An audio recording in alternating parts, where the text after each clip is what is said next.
Hello everyone, welcome to Education Enhancement। आप लोगों को जैसे पता है कि हमने फ्रेंडली माइक्रो ऑर्गेनिज़म्स के बारे में सारा पढ़ लिया कि कैसे ये माइक्रो ऑर्गेनिज़म्स हमारे लिए फ़ायदेमंद होते हैं। जैसे ये कर्ड ब्रेड बनाने में हमारी मदद करते हैं, अल्कोहल विनीगर बनाने में मदद करते हैं या मेडिसिनल यूज़ इनका क्या है। आज के इस सेशन में हमें देखना है कि ये माइक्रो ऑर्गेनिज़म्स हमारे लिए कितने नुकसानदेह भी होते हैं। तो चलिए आज का सेशन स्टार्ट करते हैं। वो माइक्रो ऑर्गेनिज़म्स जिनकी वजह से बीमारियां होती हैं, उन माइक्रो ऑर्गेनिज़म्स को बोला जाता है पैथोजेन्स या जर्म्स। जो ये पैथोजेन्स है, ये हमारी बॉडी के अंदर कैसे दाखिल हो जाते हैं। जैसे जब हम ब्रीथ करते हैं किसी भी कंटेमिनेटेड एयर को, तो इस वजह से ये माइक्रो ऑर्गेनिज़म्स हमारी बॉडी के अंदर चले जाते हैं। या जब हम कोई कंटेमिनेटेड वाटर पिएं, या जब हम कोई ऐसी ग़िज़ा खाएं जो ऑलरेडी इन्फेक्टेड हो माइक्रो ऑर्गेनिज़म से। खाली इतना ही नहीं, जब हम किसी इन्फेक्टेड पर्सन के कांटेक्ट में आएंगे, तो उस से भी जो पैथोजन उसके अंदर होता है वो हमारी बॉडी के अंदर ट्रांसमिट हो जाता है। ये पैथोजनस हमारी बॉडी के अंदर थ्रू इंसेक्ट्स भी आते हैं जो एक्ट करते हैं as a carrier of different micro organisms. जैसे फीमेल एनोफिलस मॉस्किटो, ये मॉस्किटो कैरियर होती हैं एक प्रोटोजोआ की, जिसको बोलते हैं प्लाज्मोडियम। जब ये मॉस्किटो किसी इंसान को बाइट करती है, तो उससे क्या होता है, जो ये प्लाज्मोडियम है ये फिर इसको इंसान के अंदर दाखिल करवा देती है। तो इससे क्या होता है, उस इंसान में इन्फेक्शन होती है, उस इंसान में मलेरिया होता है। ठीक है, यहाँ तक आपने समझ लिया। हम एक पर्सन को तब बोल सकते हैं कि ये इन्फेक्टेड है जब उसके अंदर disease causing micro organisms present हो। जैसे बैक्टीरिया है, जैसे वायरस है, प्रोटोजोआ है, फंगई है। जो ये डिजीज़ होते हैं, इनके कुछ टाइप्स भी होते हैं। एक टाइप है कम्युनिकेबल डिजीज़ और दूसरा है नॉन कम्युनिकेबल डिजीज़। आपको इनके बारे में हायर क्लास में डिटेल में पढ़ना है। आपके बुक में बस कम्युनिकेबल डिजीज़ के बारे में दिया गया है। तो चलिए देखते हैं ये कम्युनिकेबल डिजीज़ होती क्या है। ये कम्युनिकेबल डिजीज़ ये फैलने वाली बीमारियां होती हैं जो एक इंसान से दूसरे इंसान को लग जाती हैं। कैसे लग जाती हैं? थ्रू एयर या वाटर से या फूड से या फिज़िकल कांटेक्ट से भी। ठीक है, इन कम्युनिकेबल डिजीज़ को इन्फेक्शस डिजीज़ भी बोला जाता है या ट्रांसमिसिबल डिजीज़। इसमें से हमारे पास कुछ एग्जांपल्स हैं, जैसे कॉलरा है, कॉमन कोल्ड है, चिकन पॉक्स है, ट्यूबरकुलोसिस है। ठीक है, देखिए जब कोई पर्सन इन्फेक्ट हुआ होता है किसी पैथोजन से, और जब हम उसके कांटेक्ट में आ जाते हैं, ठीक है, तो वो पैथोजन उसकी बॉडी से हमारी बॉडी के अंदर दाखिल हो जाता है और हम भी बीमार फिर पड़ जाते हैं। तो इन्हीं बीमारियों को बोलते हैं फिर कम्युनिकेबल डिजीज़। जैसे कोई पर्सन है, उसको कॉमन कोल्ड हुआ है, जब भी वो छींकता है तो छींकने के साथ साथ कुछ वाटर ड्रॉपलेट्स भी बाहर निकलती है। उन वाटर ड्रॉपलेट्स में बहुत सारे वायरसेस प्रेजेंट होते हैं जो स्प्रेड हो जाते हैं ईयर में। और जब कोई हेल्दी पर्सन वहाँ से गुजरे और फिर इस ईयर में ब्रीथ करें या इस ईयर को ब्रीथ करें, तो ये वायरसेस इसके अंदर फिर चले जाते हैं। फिर ऐसे ही ये पर्सन भी फिर बीमार पड़ जाता है। ठीक है, जो ये एग्जाम्पल थी, ये थी how communicable diseases spread from an infected person to a healthy person through air. देखिए ओवर क्राउडिंग में कैसे ये फैलने के इसमें चांसेस ज़्यादा होते हैं। जब हम किसी ओवर क्राउडिंग प्लेस पे होते हैं तो वहाँ पर अगर कोई इन्फेक्टेड पर्सन होता है तो थ्रू डायरेक्ट कंटैक्ट या थ्रू ईयर बहुत चांसेस होते हैं कि ये पैथोजेनस बाकियों के अंदर भी चले जाएं। तो ऐसे हम बीमार पड़ सकते हैं। या शेयर्ड सरफेस, देखिए जब कोई इंसान बीमार होता है तो उसके हाथों पर पैथोजेंस होते हैं। जब भी वो किसी चीज़ को छूता है तो ये पैथोजेंस फिर स्टिक कर जाते हैं उस सरफेस को, और जब कोई हेल्दी पर्सन फिर उस सरफेस को छुए तो ये पैथोजेंस फिर उस सरफेस से उस पर्सन के हाथों पर लग जाते हैं।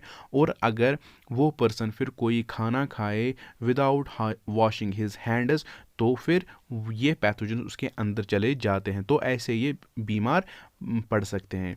ठीक है, तो या अनकवर्ड फूड है, अगर कोई फूड उसके ऊपर कवर नहीं है तो बहुत चांसेस हैं कि वो फूड इन्फेक्ट हुआ हो पैथोजन से।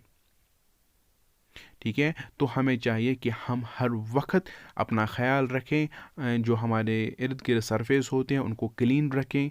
ठीक है, हम अपने ग़िज़ाओं को कवर किया करें, और हमें चाहिए कि जहाँ पर भी ओवर क्राउडिंग है वहाँ पर हमें जाने से परहेज़ करना चाहिए। ठीक है, तो चलिए अब देखते हैं कि जो कम्युनिकेबल डिजीज़ हैं इनके काजेज़ क्या होते हैं। देखिए, जब भी हम किसी इन्फेक्टेड पर्सन के टच में आए या उसके चीज़ें इस्तेमाल करें तो चांसेस होते हैं हमें भी इन्फेक्शन होने की। एक डिजीज़ है इन्फ्लुएंजा, जिसको सीजनल फ्लू भी बोलते हैं, वो ऐसे फैल सकती हैं। इन्फेक्टेड इंजेक्शन नीडल्स, देखिए अगर हम किसी इंसान पे कोई इंजेक्शन नीडल इस्तेमाल करें और अगर वो कोई इंसान इन्फेक्टेड हो या उसको जैसे एड्स हुआ हो, ठीक है, और अगर हम फिर यही नीडल किसी हेल्दी पर्सन पे इस्तेमाल करें तो ऐसे ये पैथोजन उस हेल्दी पर्सन के अंदर भी आ सकते हैं, तो वो हेल्दी पर्सन उसको भी एड्स हो सकता है। तो हमें चाहिए कि जो ये इंजेक्शन नीडल्स होते हैं इनको शेयर ना करें। ठीक है, जब भी हम इसको इस्तेमाल करें किसी पर भी तो इसको जल्दी से डिस्कार्ड करें। Catching a pathogen through someone else's cough or sneeze and breathing their droplets, common cold, इसमें ये एक एग्जांपल है। इससे पहले भी मैंने आपको बोला कि ये कॉमन कोल्ड ये कैसे स्प्रेड हो जाता है। ठीक है, जब किसी इंसान को कॉमन कोल्ड हुआ होता है, अगर वो छींके तो उसके छींकने से वाटर ड्रॉपलेट्स तो बाहर निकलती हैं, उन वाटर ड्रॉपलेट्स में वायरसेस प्रेजेंट होते हैं, और जब हम वही ईयर को ब्रीथ करें तो ये वायरसेस भी हमारे अंदर आ जाते हैं और हमें भी कॉमन कोल्ड होने के बहुत चांसेस होते हैं। थ्रू इंसेक्ट बाइट, देखिए इंसेक्ट बाइट से भी बीमारियां फैलती हैं, जैसे मलेरिया। जो फीमेल एनोफिलस मॉस्किटो हैं, जब वो किसी को बाइट करती हैं तो फिर वो एक प्रोटोजुआ जिसको प्लाज्मोडियम बोलते हैं वो उस इंसान के अंदर इंजेक्ट करती है, तो इससे फिर वो इंसान वो इन्फेक्ट हो जाता है, उसको फिर मलेरिया हो जाता है। या बहुत सारी और बीमारियां हैं जो इंसेक्ट बाइट से होती है। ठीक है, ये कम्युनिकेबल डिजीज़ कंटेमिनेटेड फूड और कंटेमिनेटेड वाटर से भी फैलती हैं। कंटेमिनेटेड वाटर, देखिए वाटर पे यूजुअली जो ये मॉस्किटोज़ होते हैं ये ब्रीड करते हैं, और अगर हम फिर वही पानी को पिए तो फिर इन्फेक्शन फैलने के चांसेस हैं। यूजुअली एक डिजीज़ होती है कॉलरा जो कंटेमिनेटेड वाटर से फैलती है। ठीक है, तो ये कुछ काजेज़ हैं जिनकी वजह से कम्युनिकेबल डिजीज़ फैलती हैं। ठीक है, तो अब हमें पढ़ना है प्रिवेंशन ऑफ कम्युनिकेबल डिजीज़, कि इन कम्युनिकेबल डिजीज़ को हम कैसे प्रिवेंट करें। देखिए, जब भी कोई इंसान उसको कॉमन कोल्ड हुआ हो तो जब भी उसको छींक आए तो उसको चाहिए कि वो अपने नोज़ और अपने माउथ को हैंड करचीफ से ढकें, ताकि जो माइक्रो ऑर्गेनिजम्स होते हैं वो हवा में ना जाएं। ठीक है, और कोई हेल्दी पर्सन उस कंटेमिनेटेड एयर को फिर ब्रीथ ना करें। And it is always better to keep a distance from infected persons. ठीक है, और दूसरी चीज़, whenever we have to prepare our food, हमें चाहिए कि हम अपने हाथों को धोएं, अपने बर्तनों को धोएं, सरफेस को साफ़ रखें जहाँ पर हम अपने फूड को तैयार करें। जब भी हम कोई चीज़, खाने की चीज़ बाहर से लाएं तो हमें उन चीज़ों को थॉरली वाटर से वॉश करना चाहिए, especially raw meat, fruits, vegetables. और फूड आइटम्स को कवर करके रखना चाहिए ताकि they won't get infected by flies. और और जो हमारे पर्सनल आइटम्स होते हैं उनको हमें शेयर नहीं करने चाहिए, जैसे टूथब्रशेस हैं, रेज़र्स हैं या टॉवल्स हैं। हमें ये चीज़ें इस्तेमाल नहीं करनी चाहिए। मान लीजिए कोई पर्सन इन्फेक्टेड है किसी पैथोजन से, उसको कोई डिजीज़ है, अगर हम उसकी पर्सनल आइटम उसको इस्तेमाल करें तो बहुत चांसेस होते हैं कि हमें भी इन्फेक्शन हो जाने की। ठीक है, तो इन चीज़ों से हमें परहेज़ करना चाहिए।